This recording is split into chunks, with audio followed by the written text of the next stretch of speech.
Jorquera is here. Natalia, this sounds like quite a damning report. What more can you tell us?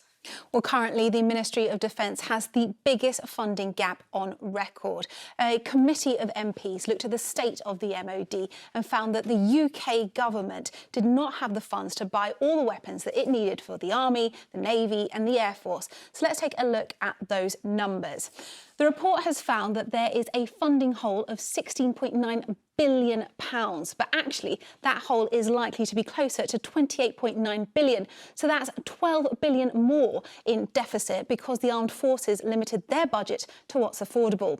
And this is a deficit which is already taking into account the government's planned increase on spending, which is £46.3 billion over the next 10 years. I mean, some really big numbers there. How did we get to this point?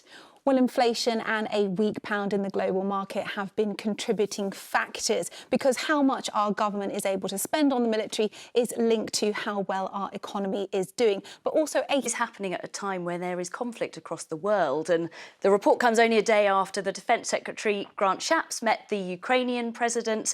Grant Shapps has announced an extra 120 strategies for a future where allies might reduce or even end their support for the UK because they say that we rely too heavily on our allies. OK, Natalia, lots to discuss there. Thank you for the update.